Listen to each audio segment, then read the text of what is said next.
you can like be in real estate and diversify in real estate, right? You can have different product mixes. You could have residential, multifamily, retail, office, industrial, and. Then you can also, again, be in any one of those phases within those product types, right? And then you can go even further. Hey there, I am Dr. Jason Balara, and this is the Know Your Why podcast, where we explore the why behind success. Every week, I meet with real estate investors, veterinary entrepreneurs, mindset coaches, authors, and fitness professionals to uncover their why and how it drives them on the winding road to success. What is your why? Hi everyone, I'm Jason Balara, and this is the Know Your Why podcast. Today I'm here with Katie Kim. Katie's a visionary real estate developer and educator specializing in transforming overlooked urban spaces into thriving community-enhanced developments. Like I said, Katie, this all sounds so much better out of your mouth than mine. So first, let me just say thanks for being here today. I'm really excited to chat and get to know you. I appreciate you taking the time out to come on the show. Likewise. Adrienne Green was bragging about how amazing her time with you was. So I was super excited for this moments with you. That's very nice of her. Yeah. Will you tell us about yourself? Tell us your background. I think to me that the story really paints the picture for success. So yeah, tell us about yourself. Yeah, absolutely. I grew up in a construction real estate development family. I like to say, even my parents don't like it, but victim of child labor law, where I would, go to basketball practice and then I'd be pouring concrete with my dad afterwards, or go to volleyball and hanging shingles and, always working, always something and happening. So from a very young age, before the term fix and flip that was like Saturday afternoons, with the fam and family bonding time. So, like any kid growing up in the family business, is like, okay, I'm going to go to college and, never take over the family business. Don't want anything to do with it. And I went to college and, I got a degree in computer science, actually, and I went to work for a consulting company and traveled all over the world, worked all over there, loved it. I was the nerd, if you will, that would go in, and we worked in technology 3 to 5 years to market and found strategic profitable solutions and implemented them. So that's as fast as I can tell anybody without putting them to sleep. But I loved it because I got to go into all these different businesses and figure out like what wasn't working, or how do we give you a competitive edge? How do we really, to your point, like how do you embrace your why? Like, why are you in business? What's your focus? What's your mission? And really, take that to the next level. And I loved it. I got, traveling every week was a little bit trying. And so then I went to work for a startup company, and I loved that. They were based out of Boston, but eventually they got acquired by a big Fortune 500 company. And so stock options, great, but I was looking for something different. And my parents at the time, again, said, why don't you come back, home and take over the family business? And I had gotten involved in real estate. It's kind of hard to get it out of your blood once it's in there. When I moved to Chicago, I bought my first condo. The next year I bought another one. The next year I bought another one. I was like, I'll just keep buying one a year. It's okay. I got this gig. I'm working. I'm good. And I wanted to learn the development side. And I realized that, you got to get in the game to do it. And so we decided, my husband and I at the time, we decided to leave Chicago and we moved back home, and we wanted to learn the development side. And so that's where we negotiated with my parents. We started getting in the game. We managed a construction company for about 12 years. And then we basically said, this is not it. This is not something that's fulfilling us. And it was the weirdest feeling I could tell you I had in my 30s at the time. And was just like, I could do this job. I could punch the clock. I can make money at it, but I wasn't fulfilled. And so I really took some time and dug into that and into what I wanted to do, what I wanted to, leave as an impact, and really leaned into our professional service division and launched a developer for fee service that we have. I gave my parents a year notice that I was going to quit. And I said, I'm going to lean into this. I really want to try. And I feel like this is what God's calling me to do. And so I like I said, gave them a year notice, launched that part of our company. We started with one of the hardest projects I still have done to this day.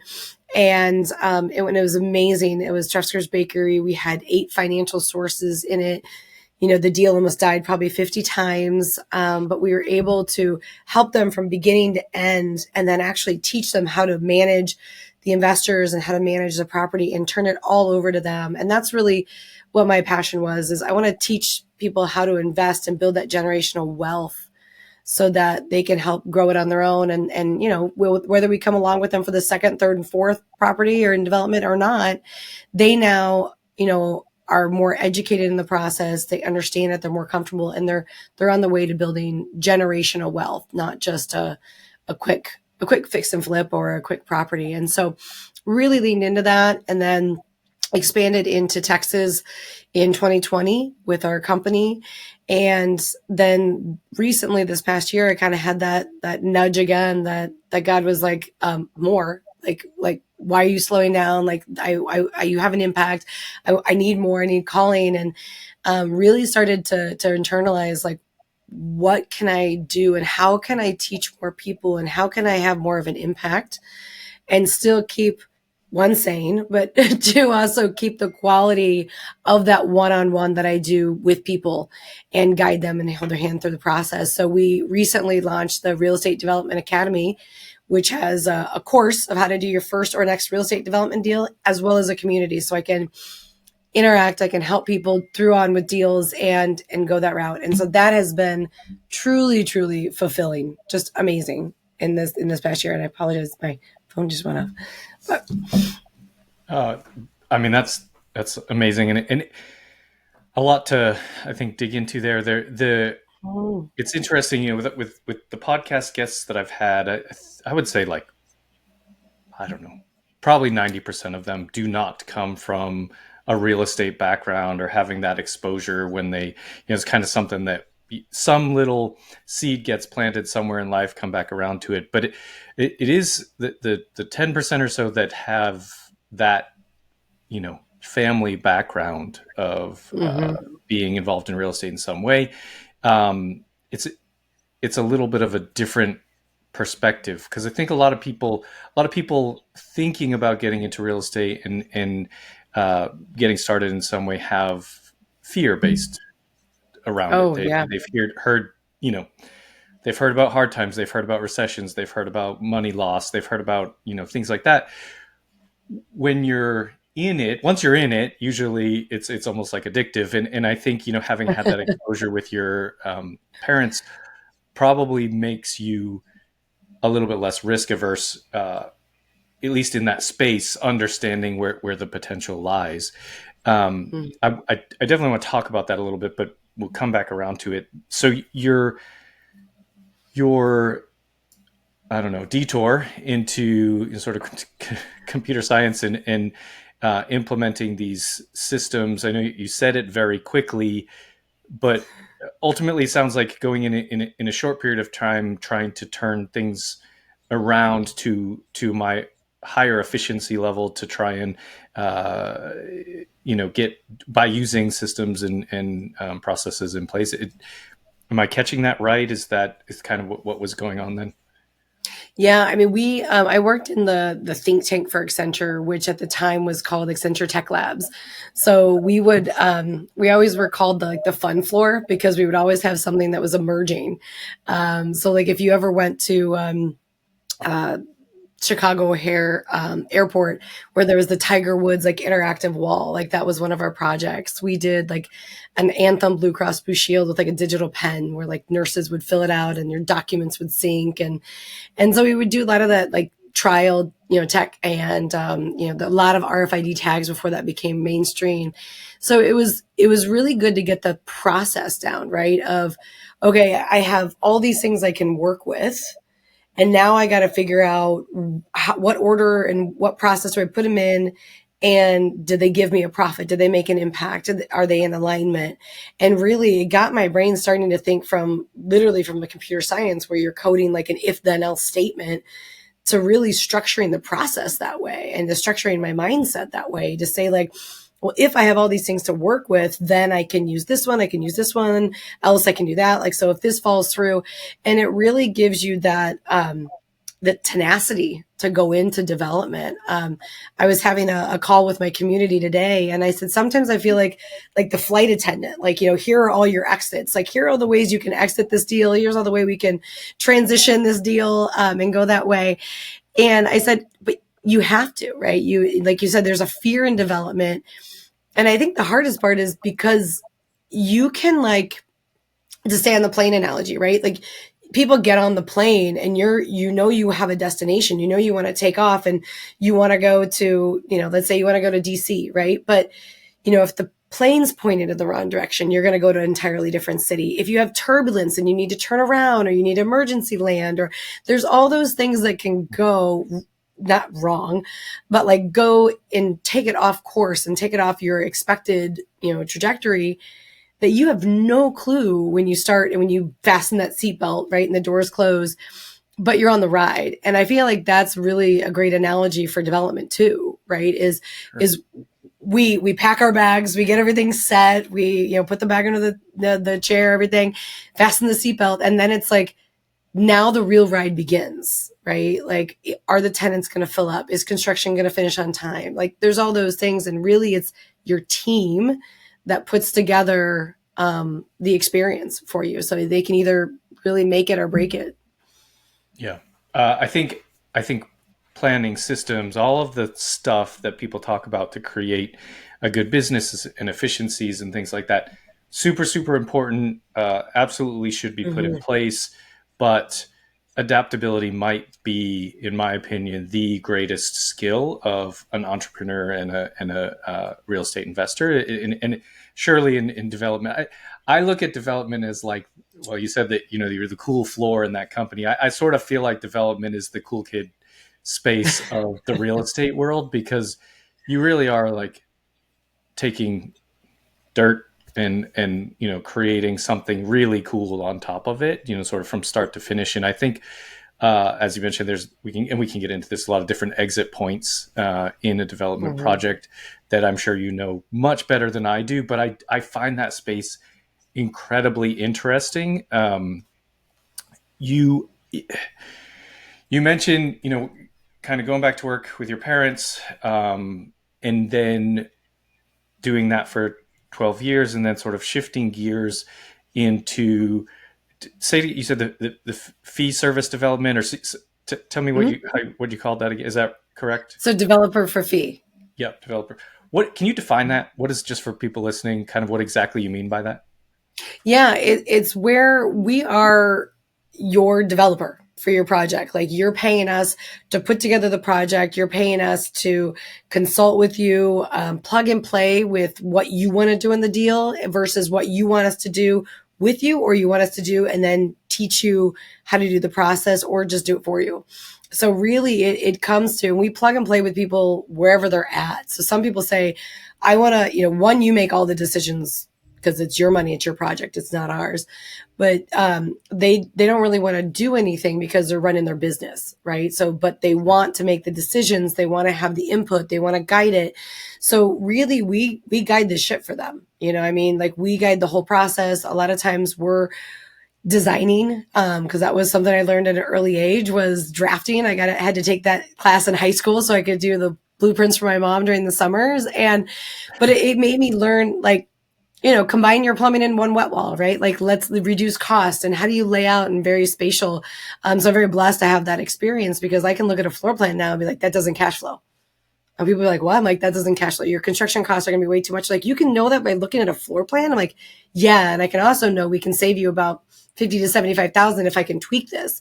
And sometimes you can for operations, but sometimes you can't, for the businesses. But that is what I found, is a lot of people with that development for fee, they loved it because it's almost like having training wheels in the experience, right? So, like, one of the deals we were talking about in our community this morning was like, well, I have this opportunity, but I don't know about this. And it's like, okay, let's talk through all those, right? Okay, so for these 5 options you have, your next 3 steps are going to be the same 3 steps. So let's engage in the next 3 steps and then let's keep evaluating the rest, right? But if you don't know step 10, you can't say the next 3 steps and go, right? And so it's having somebody teach you and coach you, because what really frustrates me about our society is we have all these beautiful coaches and teachers and that guide us all the way through when we're young in school and on our sports teams, and then we graduate and it's like, all right, now go out in the world and figure it out, and you're like, You're wait, on your own what? now, kid. Good luck. Yeah. Yeah, here you go, wash our hands and go. And it's like, nobody succeeds that way, right? Like, I even tell my kids sometimes, I'm like, did you learn to ride your bike by yourself? And they're like, well, no. Did you learn how to play hockey by yourself? No. What makes you think you're going to learn any skill in life without somebody teaching you? Whether it's reading a book or, a mentor.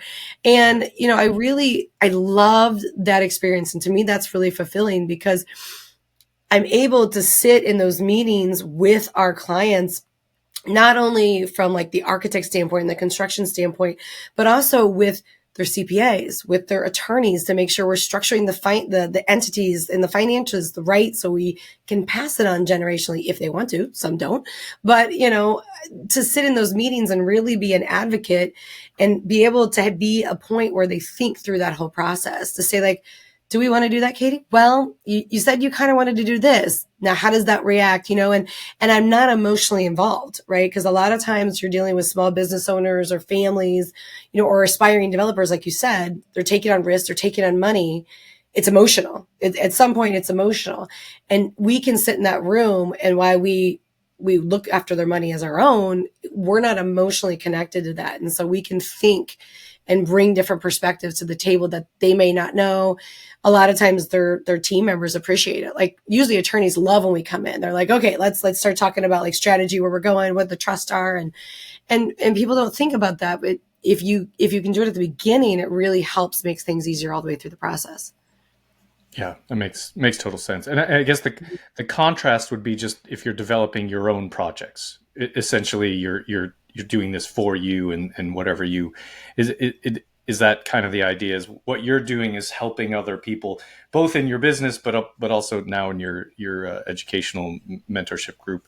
Your idea with that is people want to say, I want to build. I don't know if you're doing homes or Mhm. commercial buildings or any of it, and they're just, I want to build this. Will you come in and sort of hold my hand, and to simplify it a lot, but kind of that's the idea, is to just be there and help people through the process. Yeah, and we still do our own development. I don't think I can stop. So but like I said, I was really feeling called to take it to the next level. And when you say like, is it houses? Is it this? It is. And so what was really challenging for me was to take the process and step it back to what's the same process through every single product mix, and then also phase of development. So there's like 7 different phases of development that you can get into, and everybody has a niche. And so really taking it back to that main process, and then being able to dive in a little bit, with the niches. And like the call we had this morning, one community member is doing a residential neighborhood development. That's what she does, is like big neighborhood developments. Another one is doing multifamily. Another one is doing commercial. Another one's doing urban infill, and in a historic spin. And so the great part about that is like, we've done all that. Like, we've actually done every single one of those product mix. I was thinking about it the other day, and somebody said, is there something you haven't done? And I'm like, let me think about that. And I was like, a jail. I realized I have not developed a jail. That is like, and I don't know if I want to, but now I kind of do because I haven't. But yeah, but like, that is where, like, we've done neighborhoods, we've done mixed use, we've done phase developments. We actually, one of the projects I was with, we did a hotel where we had to build half the hotel and wait for like a sanitary line to be relocated in the footings to be able to build the other half. So you want to talk about that not being planned for. And trying to run that cost. But so yeah, and it's a really blessing when you're in those family businesses, and you work with a bunch of different customers and projects, daycares and schools and office and industrial. I mean, yeah, all of it. So Yeah. it's really great. Yeah. You said there's seven different phases. Can you tell us, sort of highlight? You don't have to break down every single one, but sort of how Yeah. in your mind, what does that look like? Yeah. So first is, and I should have memorized these when I said that. So like land acquisition, right? Just simply buying land and selling land. And so at each point, you do develop. And that's one of the things that I think is so interesting. When people are like, well, I don't do that. I don't develop. I'm like, but you fix and flip. They're like, yeah, I'm like, and you develop. You know. So one is land acquisition. The next is land assembly, right? So you're actually assembling parcels and putting some entitlements on it. And then I was gonna say, I think then I don't think it's next to new construction. It's more like a site work infrastructure, and then it's new construction. Then you have a building systems, which is interesting how you put it on there because it's the systems that can be efficient in the process and you can actually add value and enhance them there. Then you have repositioning, right? So where you take like what we're seeing now, a lot of the office buildings are vacant sites where you're doing self-storage or some malls are actually even converting into like residences inside of them. And then it's repositioning, and then it's really like a demo and like redo. So where you completely demo it and then come back and redo it. And it's each one of those phases. There's different niches, there's different network people you need, there's different approaches, there's different strategies. And so we have a thing where we talk about your time, talent, and treasure triangle, where at any point in time, you only have so much time, right? I mean, well, you only have so much time all the time, but allocated for capacity. And then you only have so much money. You only have so much treasure to invest. You only have so much talent. So I was talking with one of our hockey guys, and he was like, yeah, I want to do a fix and flip. I'm like, you're not really technically inclined. Like, do I know something else about you? And he's like, no. I'm like, so you think you're going to go and like work on this house? And he was like, well, no, I'm going to hire it out. I'm like, okay, but that's a different strategy within there. As long as you know that like you don't have the talent to do that. Right. But now you have to have more treasure to put in to pay for somebody. And so he goes, oh, I see. So I said, so that strategy may be good for you, but it may not be, and that's where we jump into the trend or like what's, hot or whatever. And it's like, there's always going to be opportunity in any market with whatever political affiliation you have, whatever administration's in office, whatever the economy is doing, there's always opportunity.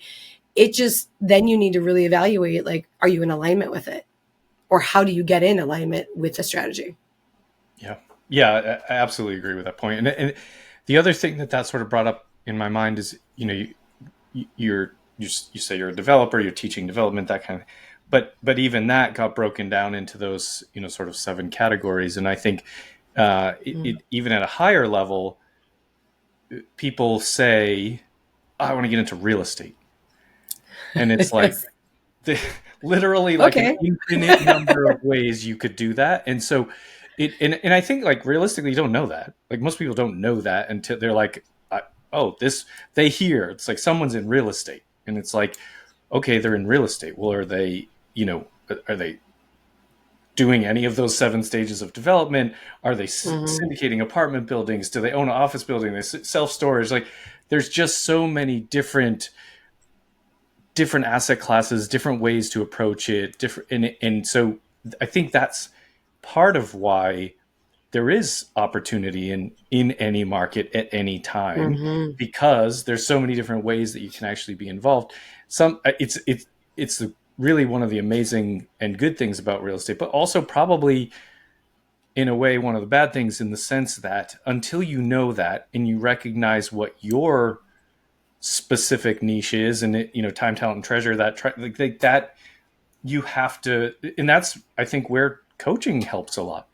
Like, Oh find yeah. someone who can help you distinguish what works for you. Like, if you're 19-year-old, you graduated high school, you're not sure what you want to do with yourself, you probably don't have a lot of money, Mhm. but you do have a lot of time, and you can Yep. develop skills by apprenticing or doing whatever. Like, or you might be, 45, 50 years old, starting to think about, what do I want my retirement to look like? And you don't have time. Maybe you're a high paid executive, and you're like, well, what can I do in the real estate space? And maybe you're investing passively, or maybe you're being, you know, private lending. I mean, again, it's just, there's so There's many, so much. Yeah. yeah, so many Well, different and ways. Yeah, and when you say that, Jason, it makes me think of, again, we have great discussions in our community, and I love that because I'm open book. I always tell people, like, throw any question you have at me. And they're we're talking about, like, diversify. I like love hate that word, right? Like, you need to diversify. Well, what they mean is you need to invest a little with me, a little bit here, a little bit there. I said, but you can, like, be in real estate and diversify in real estate, right? You can have different product mixes. You could have residential, multifamily, retail, office, industrial, and. Then you can also, again, be in any one of those phases within those product types, Yep. right?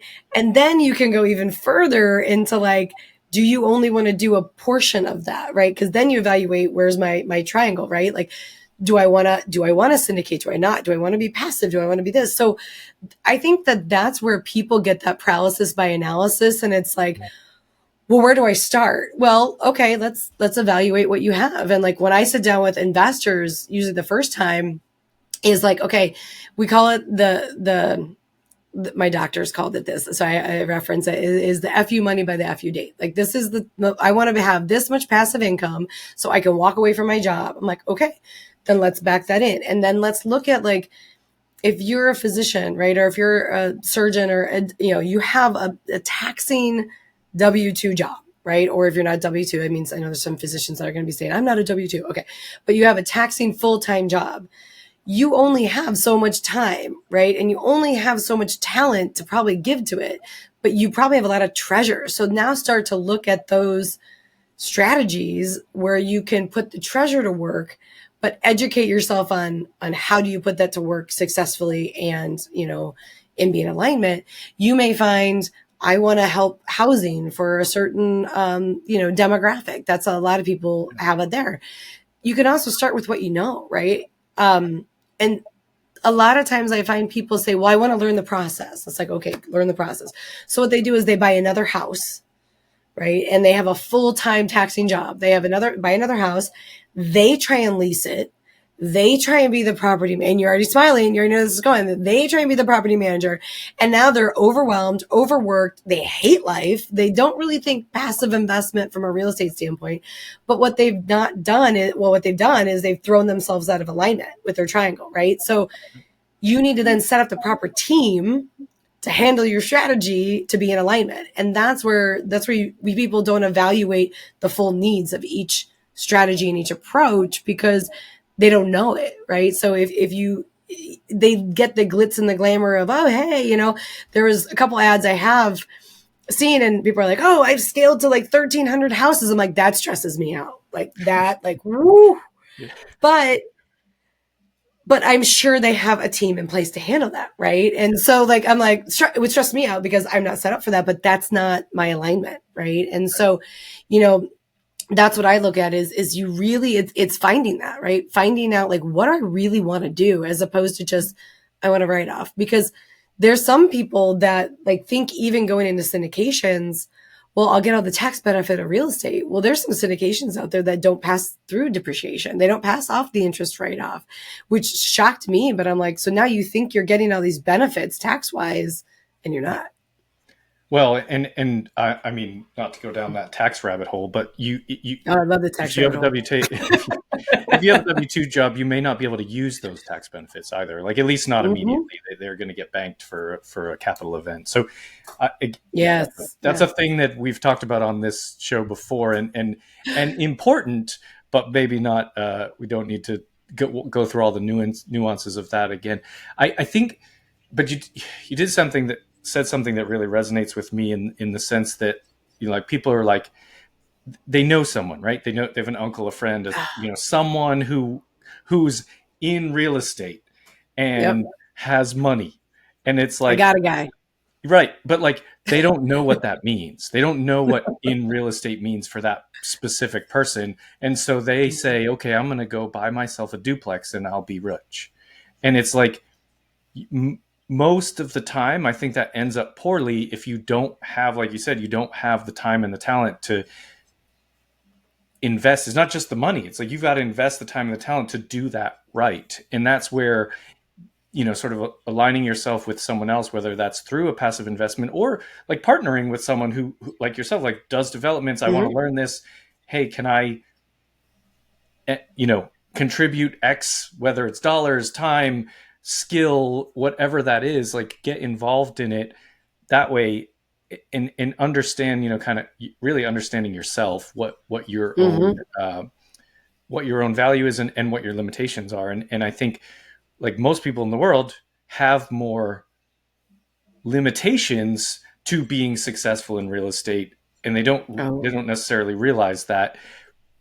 And it's fine. Like, not everybody is a doctor, not everybody is a lawyer. Like, it's okay to not be Mm-hmm. good at managing your own real estate. Like, Oh, yes.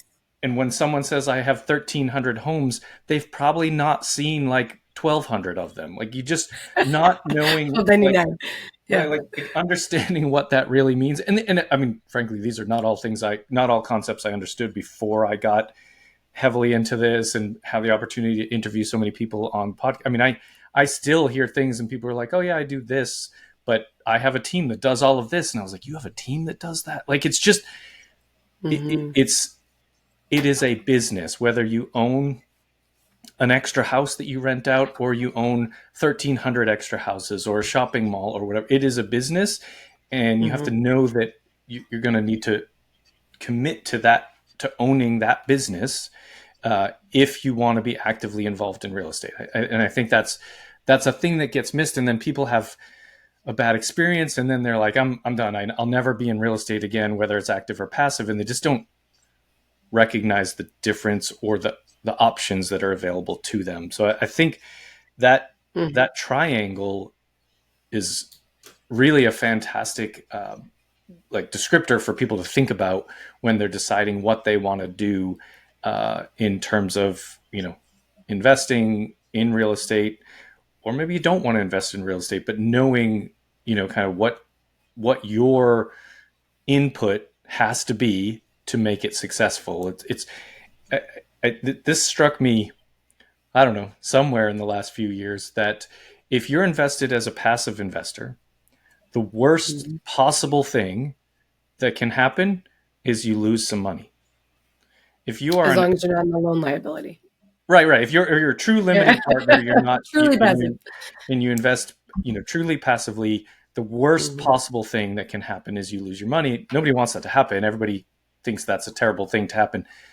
If Oh, you yeah. are the active investor and part of the ownership group and all of this, you can lose your money, other people's money. You can go to jail. You can be fined. You can be sued. Like, there are so many worse things that can happen to you as an active investor than a passive investor, that Mm-hmm. I think people just, and like, I'm an active investor and I like it, but you have to understand that there is a difference there, that like, losing some money, if you're investing your last dollar, you shouldn't do that. But losing Mm-hmm. some money by investing happens all the time in the stock market, and people don't notice. They've just got it in a Mm-hmm. 401k or, IRA or something like that. So it happens all the time. You just don't notice because you're not watching that closely. But when Correct. you invest passively in a real estate deal, if things don't go well, it's very visible because it's visible, right? The stock market's not Mm-hmm. visible, and there's a lot of Yeah. transparency in these, in the as a real estate, passive real estate investor. So, um, anyway, But you not can to go also off on see it coming. Like that's one thing I like.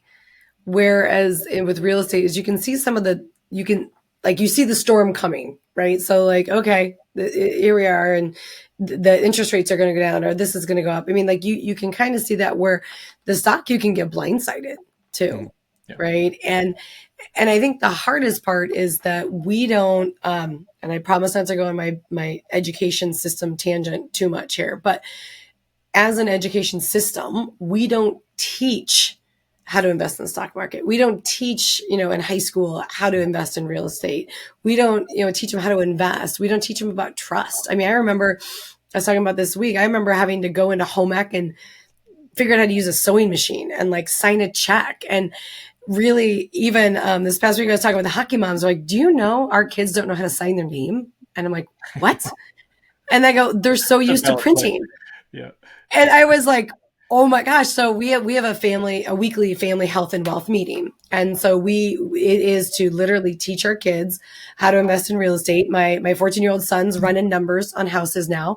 He wants to buy one a year. And he actually tracked it out. He goes, if I buy one of these houses each year, I will be making over $300,000 when I graduate high school. I thought about that. I'm like, yeah, you will. Like, yeah. And I'm like, now there's a whole bunch of stuff that can happen. There's maintenance, like all those things I talked to him about. But yeah, you could. But it's possible. That's possible, right? And very possible. Like it's not completely out of question that could happen. No. And, but like in those meetings, we're teaching them how to sign their name. I'm like, you got to learn how to sign your name and sign a contract. So like, we're teaching them to sign their name, but it's those things that we don't teach. And even putting together this course, my 14-year-old is, because I bring them to meetings, I brought them to council meetings with me, and to let them know, like, not everybody loves everything you do. Right. Like that was, they actually came to probably the worst council meeting I've ever had, where people just didn't understand the project. And it was a residential infill, and you had the not in my backyards and all that stuff. And they were just like, well, Mom, nobody likes your project. I'm like, they don't understand it. And so we stepped through it, and they also got to then see, like, a month later, because we lived in the neighborhood of the project we were going for. And the neighbor came over and like, I'm so sorry, I didn't understand. So it's teaching those lessons to them through the process. And so whether they invest in real estate or they don't invest in real estate, how do you learn the game? Yeah. Yeah. And it's, there is a lack of education. That's one of the things, with my kids, that there's so much I didn't know, that if I had known, 20 years ago, like I would be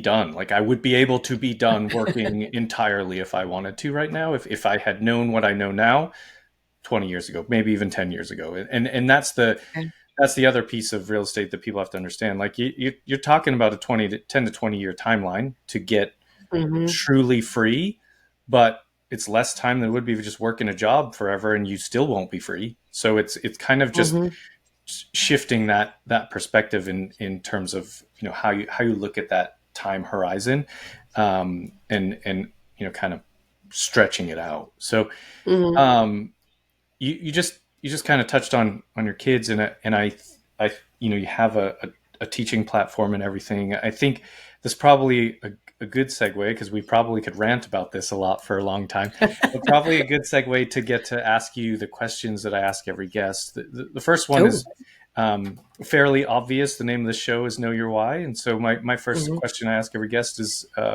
what is your why? I mean, what's motivating you? You've had a great successful career already, kind of what keeps you going? Literally, and it's short and sweet, is it's God's intentions and his plans for me.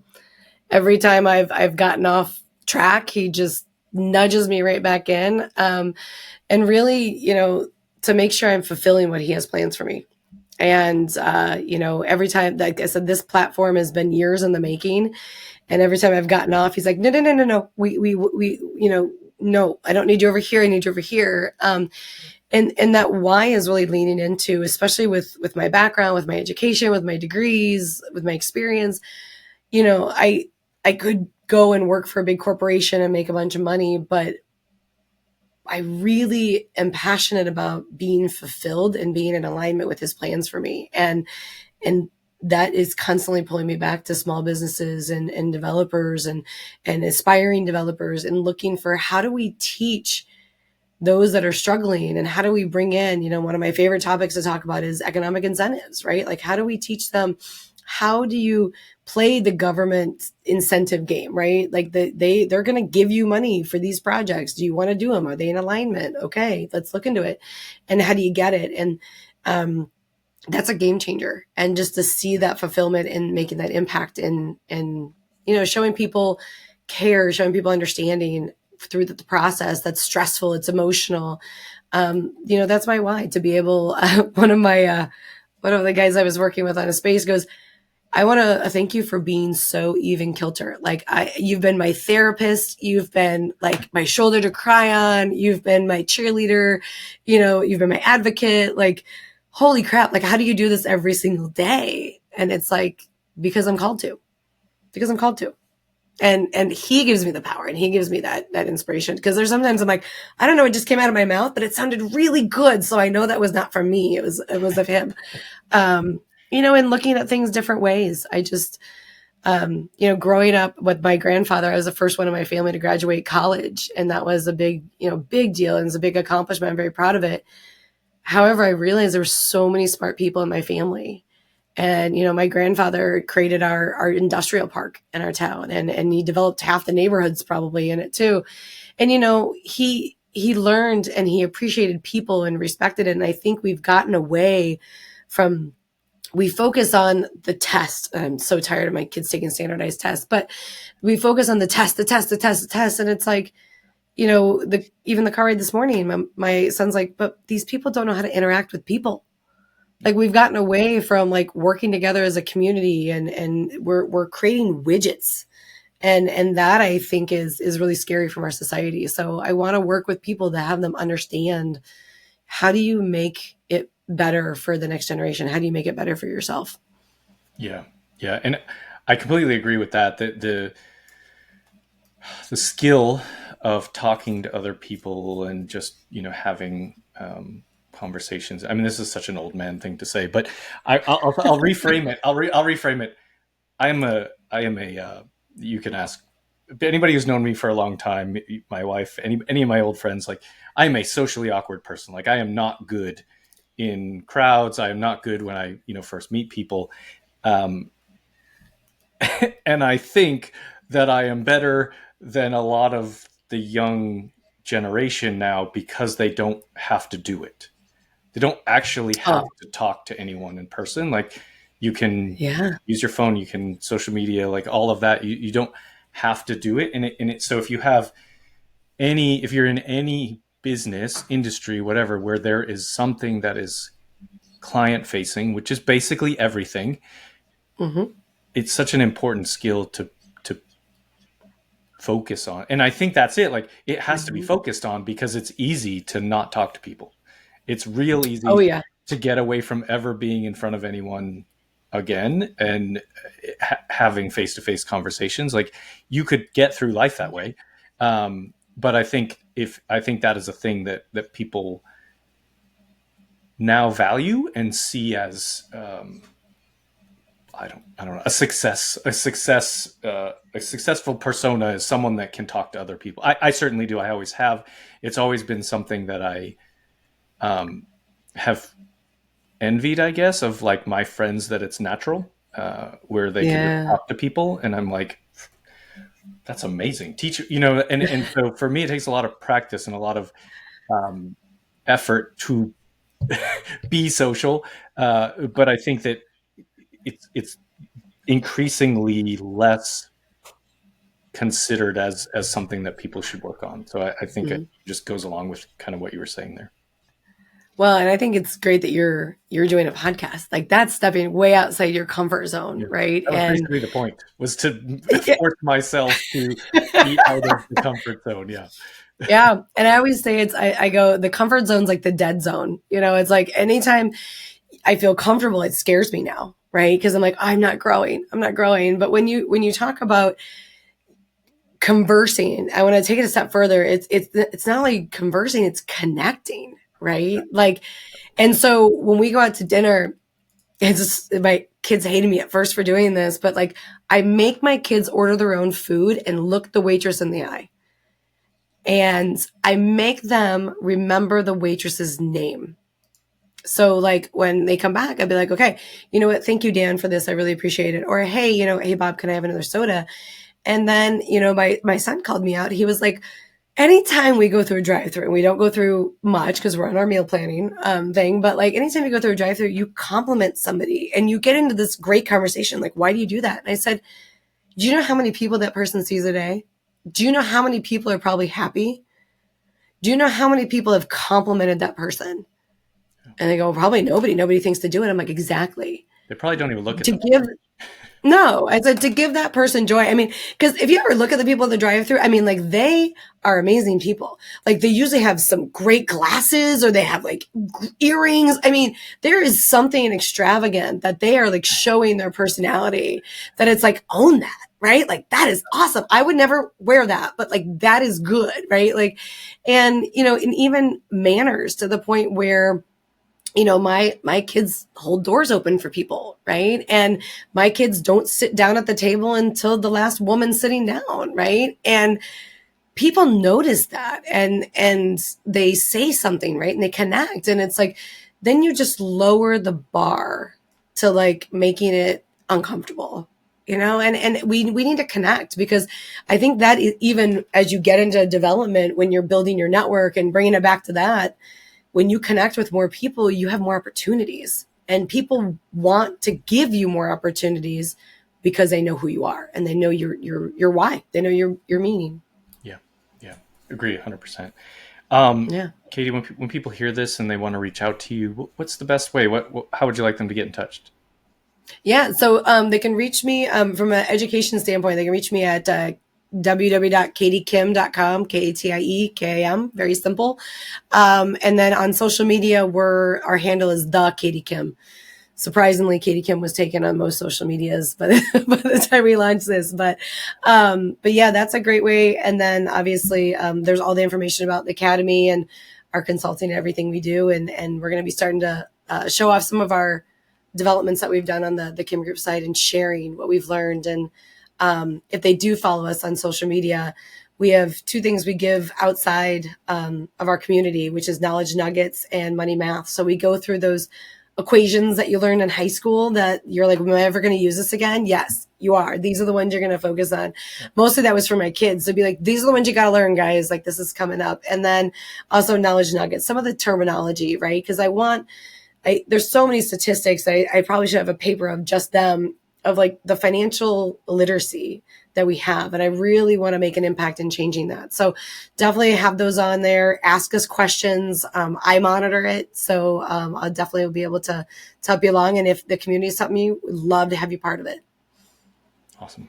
Yeah, we'll put that in the show notes so people can find you easily. But it's always nice when you can just have your name be sort of the the way to find you, just a quick Google search. So, but yeah, we'll put all that in the show notes. Katie, thank you so much for coming on the show today. I really enjoyed the conversation. I think so much value for people, considering getting into real estate in whatever capacity. So thank you, and thank you for sharing your background with us. Likewise, thank you. This is enjoyable. And folks listening, make sure you connect with Katie and please like, rate, and review the show so we can continue to get more great guests. And thank you all for listening. Hey there, I am Dr. Jason Balara, and this is the Know Your Why podcast, where we explore the why behind success. Every week, I meet with real estate investors, veterinary entrepreneurs, mindset coaches, authors, and fitness professionals to uncover their why and how it drives them on the winding road to success. What is your why?